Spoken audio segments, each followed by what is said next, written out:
Alors, ce message est un message canalisé qui est un peu particulier. C'est un message canalisé d'un défunt. Donc, ça va parler à certaines personnes qui vont se reconnaître et d'autres à qui ça vibrera pas. Ici, on va me parler d'un homme. D'un certain âge, une soixantaine d'années. C'était un monsieur qui avait un jardin, qui adorait cultiver les roses en particulier. Alors j'ai pas les roses rouges, moi j'ai plutôt des roses côté rose pâle, voire rose, mais pas foncé, vraiment dans le pâle. C'était quelqu'un qui était vraiment épris de ça. Et je pense que ce message est pour une petite fille. C'était sûrement un grand-père. Et il lui a donné cette passion, il lui a donné vraiment cet amour des roses. Et je crois que petite, elle a baigné dedans.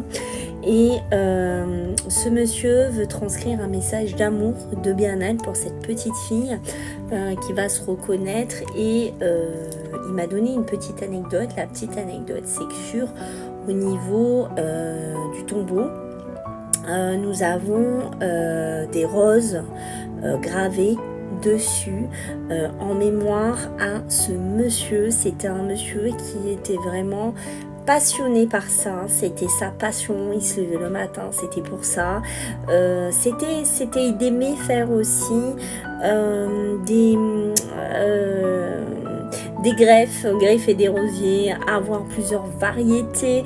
Il faisait même les marchés, il proposait ses rosiers, ses qualités de roses. Il était connu pour ça. C'était un monsieur qui était beaucoup aimé j'ai plus une notion de village. C'était vraiment un monsieur qui, à son enterrement, a eu énormément de monde.